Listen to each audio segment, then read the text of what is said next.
Graça e paz, meus irmãos. Vamos estar aí dando prosseguimento ao nosso curso de evangelismo bíblico, né? Falamos na primeira parte sobre algumas perguntas que são muito importantes, né? Questões iniciais sobre evangelizar é realmente difícil e por que então a maioria dos crentes não evangeliza? E hoje nós vamos estar destacando a segunda parte do curso, que fala o que dizer no evangelismo pessoal. E eu queria saber a sua opinião, se você puder, coloque nos comentários o que dizer no evangelismo pessoal. Você já pensou sobre isso? O que eu vou falar para as pessoas no evangelismo pessoal? Coloca nos comentários aí.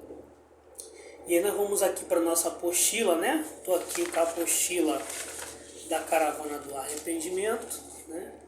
E a gente vai fazer hoje essa parte aqui, que é a segunda parte. Então vamos lá. O que dizer no evangelismo pessoal? Então eu separei aqui em 3 frases, né? Que são importantes, que não podem faltar no evangelismo pessoal. Primeiro, preste atenção. Não há salvação sem arrependimento. Primeiro, não há salvação sem arrependimento. Segundo, não há arrependimento sem convicção de pecado. Segundo, não há arrependimento sem convicção de pecado. E terceiro, não há convicção de pecado sem confronto com a lei de Deus. Não há convicção de pecado sem confronto com a lei de Deus. Então nós vamos falar sobre cada um desses 3 pontos a partir de agora. Então vamos lá. Primeiro ponto, né? Não há salvação sem arrependimento. Então vou ler aqui alguns versículos que falam sobre essa situação, essa questão da importância do arrependimento, de pregar arrependimento na hora da evangelização. Arrependei-vos, pois, e convertei-vos, para que sejam apagados os vossos pecados, e venham assim os tempos do refrigério pela presença do Senhor. Atos 3:19. Segundo versículo. Porque a tristeza, segundo Deus, opera arrependimento para a salvação, da qual ninguém se arrepende, mas a tristeza do mundo opera a morte. 2 Coríntios 7:10. Terceiro versículo. Mas Deus, não tendo em conta os tempos da ignorância, anuncia agora a todos os homens, em todo lugar, que se arrependam. Atos 17:29-30. E por último, e ouvindo essas coisas, apaziguaram-se e glorificaram a Deus, dizendo: na verdade, até aos gentios, Deus deu o arrependimento para a vida. Não vou poder falar aqui detalhadamente sobre cada um desses versículos, mas citei para mostrar para vocês a importância do arrependimento no processo da salvação. Sem arrependimento, não há salvação. Isso a gente precisa estar bem claro na nossa mente. Então vamos ler aqui na apostila. Se o próprio Senhor Jesus ordenou que o arrependimento fosse pregado a todas as nações, como está em Lucas 24:47, por que será que a palavra arrependimento aparece tão raramente no discurso evangelístico moderno? Detalhe, né? Discurso evangelístico não, no discurso evangelical, né, de hoje, que as igrejas têm falado. Tanto pouco se fala sobre arrependimento. Por quê? Se o próprio Senhor Jesus deixou bem claro que fosse pregado o arrependimento às nações. João Batista, que foi o precursor, né, do evangelho, foi quem começou a preparar o caminho do Senhor, a pregação dele é essa: arrependei-vos, porque é chegado o reino dos céus, está chegando. Quando Jesus começou a pregar também, arrependei-vos, porque é chegado o reino dos céus. Arrependei-vos e crede no evangelho. Então, meus queridos, o arrependimento não sai de moda, não. temos que continuar pregando que as pessoas precisam se arrepender, porque sem arrependimento não há salvação. E eu tenho aqui a fala de alguns homens de Deus que nos serve também para a gente refletir. Aqui, Paris escreveu assim: se dependesse de mim, eu declararia uma moratória da pregação pública nos Estados Unidos por 1 ou 2 anos. Depois disso, chamaria todo aquele que já usou as ondas de rádio e os púlpitos para pregar a santidade de Deus, a justiça e a lei de Deus, até que os pecadores clamassem: o que devemos fazer para ser salvos? Então eu os levaria para um canto e lhes exporia o Evangelho. Segundo Ray Comfort, ele também disse assim: estamos omitindo palavras que podem ofender, tais como arrependimento, inferno, para fazer com que a mensagem seja mais aceitável? Ou será que nós mesmos estamos nos tornando aceitáveis para um mundo que odeia a Deus? Então é para a gente estar pensando. A gente está deixando de falar de arrependimento e de inferno para poder ser aceito por pessoas que não aceitam a Deus, que não buscam a Deus, que colocam Deus como segundo, terceiro ou quarto plano. É algo para a gente pensar. Então a gente precisa entender que se não tiver arrependimento, as pessoas não vão ser salvas. Agora vem a segunda parte: não há arrependimento sem convicção de pecado. Então a gente precisa entender, né, que o arrependimento ele tem que vir a partir de ser uma consequência da pessoa reconhecer que ela é pecadora, que ela tem defeito, que ela precisa de ajuda. E aí nós vamos ver aqui também essa segunda parte: não há arrependimento sem convicção de pecado. A mensagem de Jesus morreu na cruz por você, ou Jesus te ama, por si só, não tem o mesmo efeito de gerar arrependimento. É como dizer a uma pessoa que não se percebe como doente, que alguém vendeu tudo o que tinha para lhe providenciar a cura. A não ser que a pessoa se convença de que está mortalmente doente, achará tal sacrifício uma loucura e ainda ficará ofendida pela alegação de que está doente, sendo que ela pensa que não está. Como diz lá em 1 Coríntios 1,18a, porque a palavra da cruz é loucura para os que perecem. Então, enquanto a pessoa não conseguir compreender que ela é pecadora e que esse pecado é uma doença que está destruindo ela, levando ela para longe de Deus, para a perdição, ela não vai entender a mensagem do Evangelho. Você pode falar: Jesus te ama, eu te amo, mas se ela não chegar ao entendimento de que ela é pecadora, de que ela precisa da ajuda de Jesus, ela não vai ter um arrependimento verdadeiro. E aí tem uma grande contradição, né, entre o pensar do homem sem Deus e o pensar de Deus revelado nas Escrituras. Que diz assim, ó: um homem diz: eu sou bom, eu sou uma boa pessoa, eu não matei, eu não roubei, eu não fiz mal para ninguém.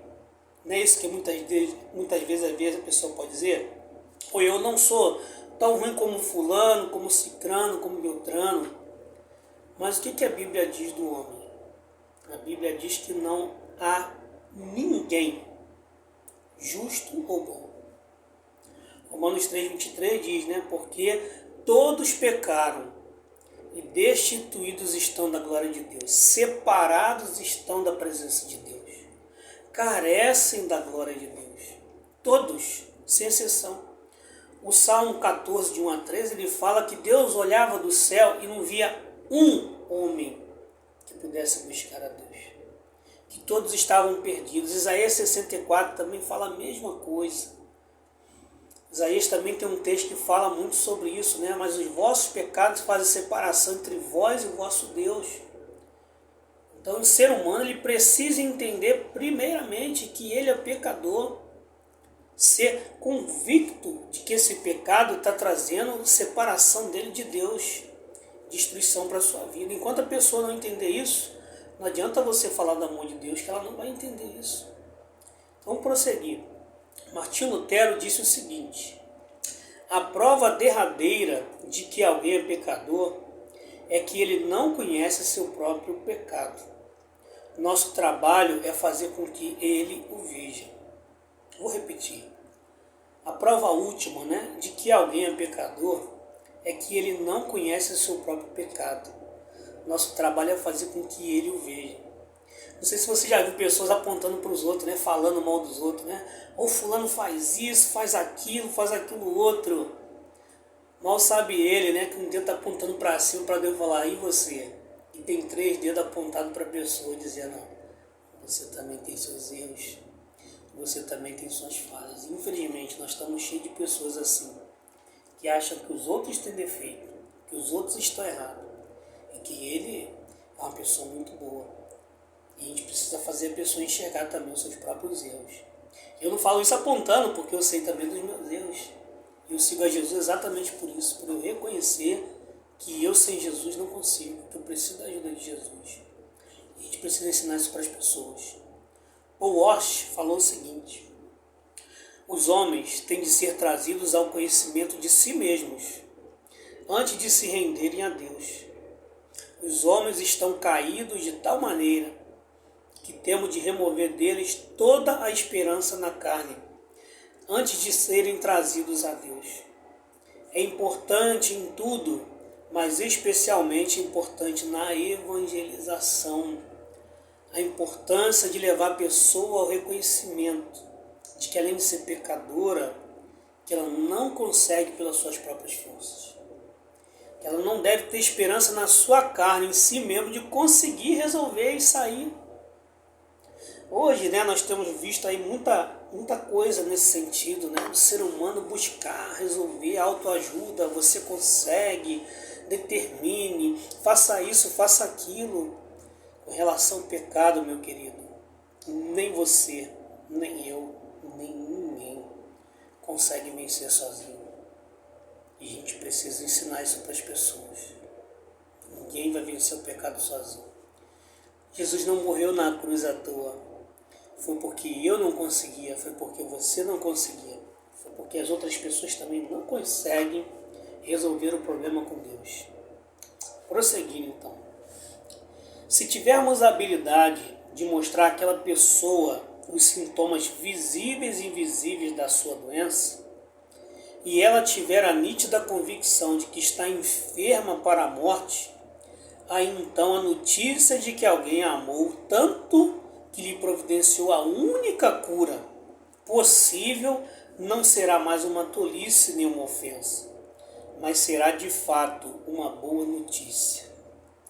Somente quando um pecador consegue se enxergar sob a perspectiva e começa a sentir nojo das bolotas do pecado que tem desejado comer, somente quando enfim percebe o seu estado de podridão, decaimento moral e afastamento de Deus, é que terá condições de se quebrantar em arrependimento ao ponto de dizer: pequei contra o céu perante ti, já não sou digno de ser chamado teu filho.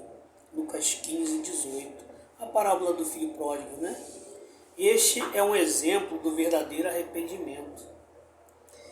Então, nesse caso, a mensagem do Evangelho não será loucura nem ofensa, mas será o poder de Deus para a salvação de todo aquele que crê.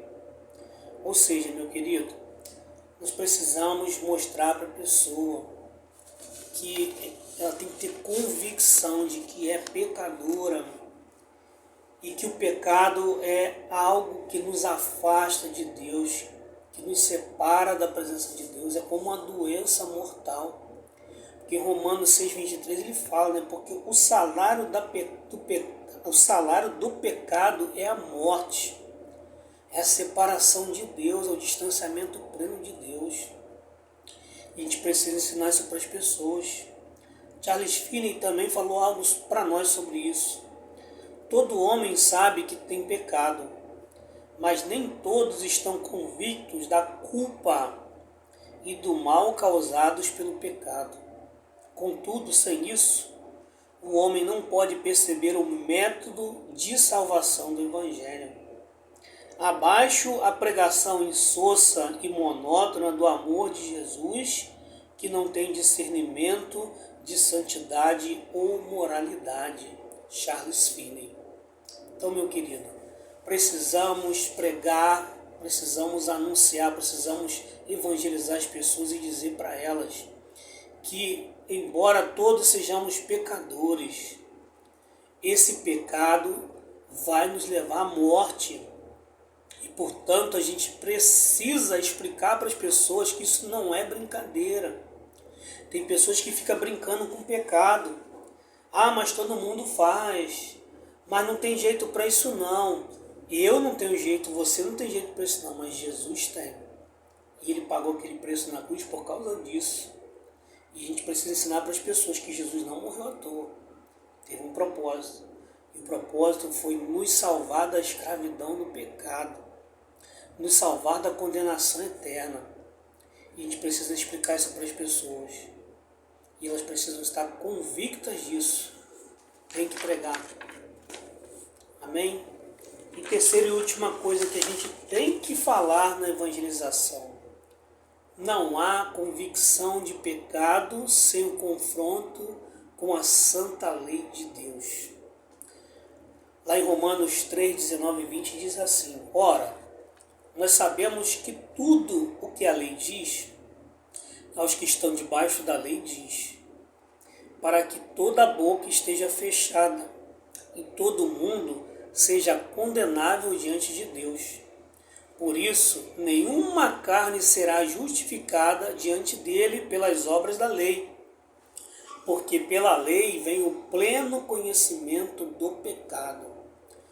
Ou seja, não há realmente convicção de pecado sem confronto com a lei de Deus. Alguns dizem, né? Mas o que é a verdade? A verdade é relativa, depende do seu ponto de vista, né? E as pessoas ficam pensando nisso. O que é pecado? O que não é pecado? O que está certo? O que está errado?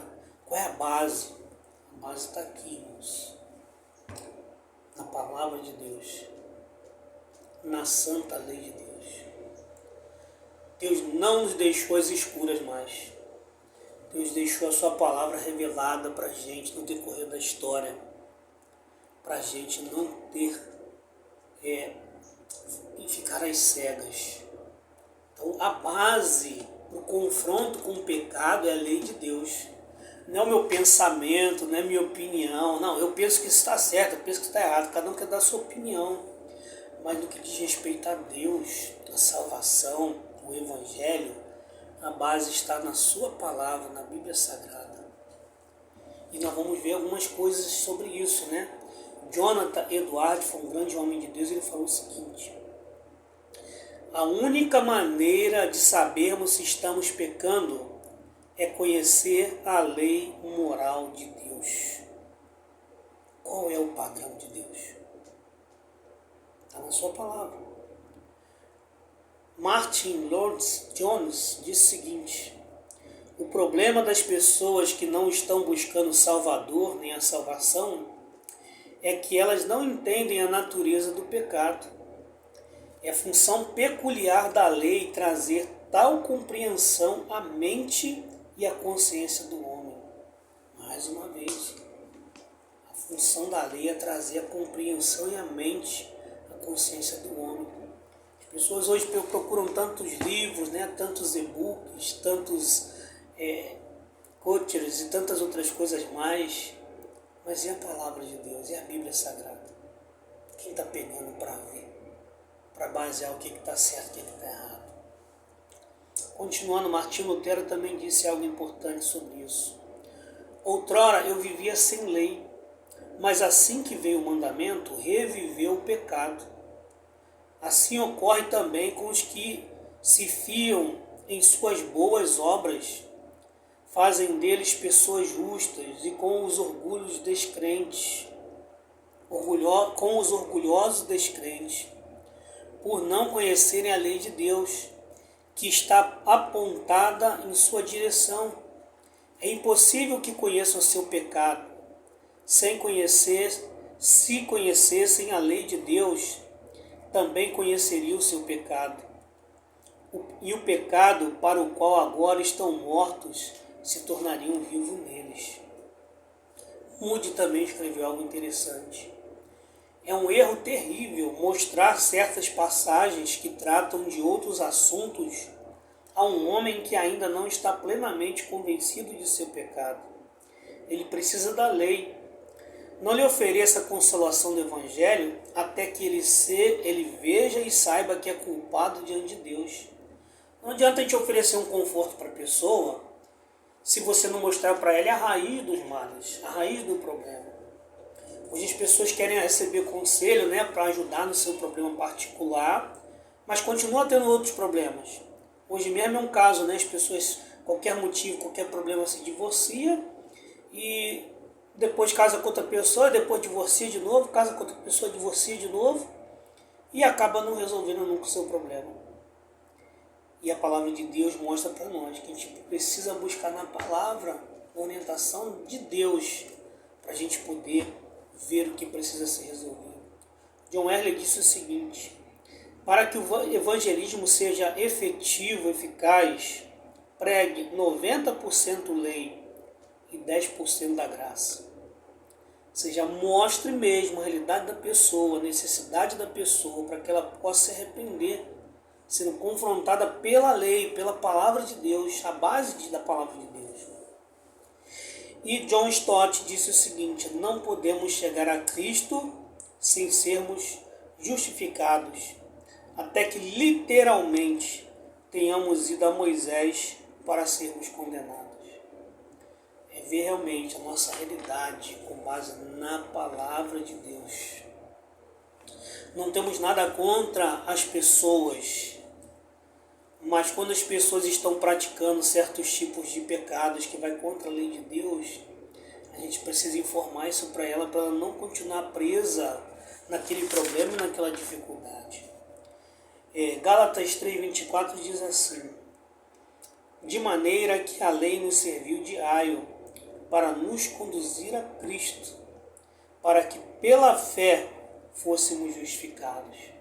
Então a lei continua sendo o condutor, um padrão para nos levar a Cristo. E a gente precisa, antes mesmo de falar da graça, da salvação, falar dessas 3 áreas importantes com relação ao arrependimento. Não há salvação sem arrependimento. Não há arrependimento sem convicção de pecado. Não há convicção de pecado sem confronto com a lei de Deus. Não é o que eu penso, não é a minha opinião, não é o que eu estou sentindo. É o que a palavra de Deus diz. Para nós cristãos, a Bíblia é a nossa regra de fé e prática, de fé e conduta. E se nós estivermos fazendo alguma coisa que está contrário ao que ela ensina, a gente é que tem que fazer os ajustes. A gente é que tem que se atualizar e não atualizar a palavra de Deus. Tem que atualizar a aplicação nas nossas vidas. Eu tenho que ver o que está de acordo, o que está contrário, para que assim Cristo continue moldando a minha vida.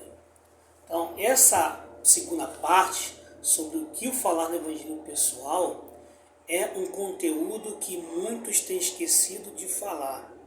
Tem se falado muito no amor de Deus, na graça de Deus, e devemos falar sim, mas sem falar um motivo, sem falar a doença mortal. E não é brincadeira, gente. Eu fico muito preocupado com meus parentes, meus amigos, que estão vivendo essa vida, tipo aquele cantor, de pagode: deixa a vida me levar, a vida leva eu. E se você morrer sem ser confrontado com a palavra de Deus, sem reconhecer que é pecador, sem se arrepender dos seus pecados, a Bíblia diz que não haverá salvação. E nós não queremos que você apenas tenha uma vida melhor aqui na terra. Nós queremos que vocês conheçam a Jesus, que é o caminho, a verdade e a vida, e leva para o céu. Para toda a eternidade você viver na presença de Deus. Que o Senhor te abençoe, que o Senhor abençoe a sua família, Que o Senhor nos abençoe em continuar compartilhando o amor de Jesus, mas falando dessa realidade do homem, falando que não há salvação sem arrependimento. Não há arrependimento se a pessoa ser convicta de que é pecadora e que está perdida. E não há convicção de pecado sem o padrão da lei de Deus, que é certo e que é errado. Amém? Tem sido muito debatido, né? Não vou entrar muito hoje aqui nisso, mas tem muito sido debatido o que é pecado, o que não é pecado, mas do ponto de vista de cada um. E a gente tem que ser honesto e sincero para ver o que está na palavra de Deus sobre o assunto. Amém? Que Deus te abençoe, que Deus abençoe sua família, que Deus nos abençoe na propagação do Evangelho de Deus. Amém?